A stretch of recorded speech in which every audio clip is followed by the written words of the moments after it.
Bagong lahat, luma muna. 15 days na lang mag-o-open na yung training camp ng NBA. Yung ibang mga players doon babalik na sa kanilang mga teams starting next week. Ito muna yung preview para sa susunod na season. So pwede pa itong magbago bago pumasok yung mismong regular season at dadaang din kasi yung mismong training camp at preseason. So Minnesota muna, at kung makakapagyabang ba si Anthony Edwards for next year? Sipol yung hangin, kaya nga hitter. Pinaringgan na rin siya ng legend ng Detroit, si Isaiah Thomas. Na-retain ng Minnesota ang kanilang 7-man rotation. Ang nawala doon si Kyle Anderson, the man with the 10K move. Napalitan naman yun ng point guard na si Rob Dillingham mula Kentucky. Sa college, ang role niya 6-man. Meron siyang 15 points, 3 rebounds, 4 assists, 47% sa field at 44% sa 3-point area.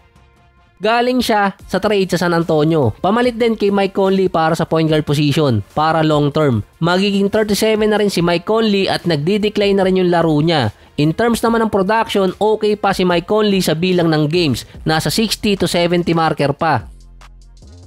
Kung meron mang mga players na nakukuha via drop or trade ang Minnesota, ang pinaka-notable na type ng player na nakukuha nila defensive anchor. Gaya dati ni Jared Vanderbilt na mula Denver na punta na Minnesota, si Jaden McDaniels na mula Lakers trade, Nickeil Alexander Walker na mula New Orleans, may dumating pang isa via drop. Si Terrence Shannon Jr. Scorer na, defender pa. In short, shooting guard at small forward na two-way player. Sa college, nag-average pa siya ng 23 points, 4 rebounds at 3 assists per game. Meron pa siyang 1 steal at almost 1 block per game. Nasa 47% sa field at 36% sa 3-point area. Ang usual na nagiging comment sa mga defensive player na nakukuha ng Minnesota gaya ni Alexander Walker at Vanderbilt, hindi masyadong umi-score. Bukod na lang siguro kay McDaniels na kayang umi-score kung kailangan. Ngayon, dalawa yung magiging version ni Jaden McDaniels sa Minnesota. Yung isa kung may improve pa nila. Meron din silang big three, si Karl Anthony Towns, Anthony Edwards at si Tito Rudy, na ngayon na isa sa most hated na player ng mga player din, sina Luka at Jokic kasi. Si Gobert, lalong maraming magagalit sa kanyang player, lalo na si Shaq dahil eligible na siyang pumirma ng contract extension. Wala ding masyadong tatanggalin sa player ng Minnesota. Meron silang 14 players sa main roster at 3 players naman sa two-way contract. Si Anthony Edwards naman, expectation sa kanya kung maitutuloy pa rin ba niya yung hype for next season. Mainit din sa kanya yung iba mga legends at retired player na sinabihan niyang si Michael Jordan lang ang may skills nung era nila.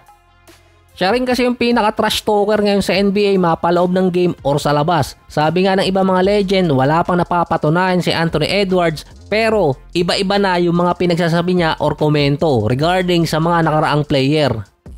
Ang Minnesota nasa number 3 sa West last season, 56-26 record. Sa history nila, 5 beses pa lang nagkakaroon ng 50 or more wins. Ang tanging season na meron silang 3 sunod na 50 or more ay 2002 until 2004. Ito pa yung may sanction noon ang Minnesota dahil sa naging issue sa free agency.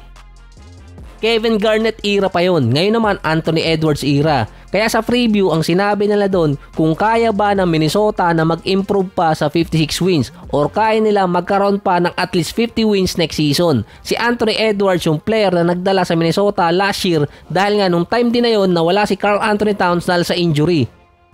Best season din yon para kay Anthony Edwards. Almost 26 points, 5 rebounds, 5 assists, 1 steal, 46% sa field at 35% sa 3-point area.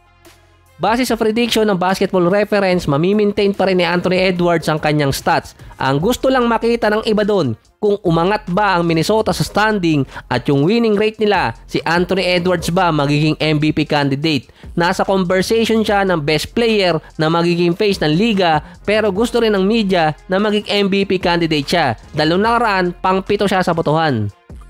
Iba pa kasing usapan ng championship dun eh. Kung irarank siya bilang next phase ng NBA, dapat andun din siya bilang contender ng MVP kasama sina Luka, SGA, Nikola Jokic at Joel Embiid. Wala namang face ng NBA na hindi nananalo ng MVP or kaya hindi nakikipagkaribal sa ibang player para manalo ng award. Ang biggest rival kasi ng Minnesota next season, OKC at Denver pa rin dahil sila yung magka-division. Last year, nagkalaglagan yung mga team sa Pacific Division. Sa division din ng Minnesota, andun pa ang Portland at Utah.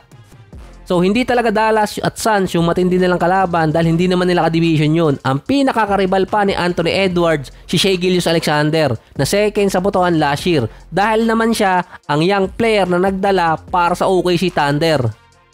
Sila yung dalawang young star na pinagtatapat naman sa West at sinisimulang magkaroon ng rivalry.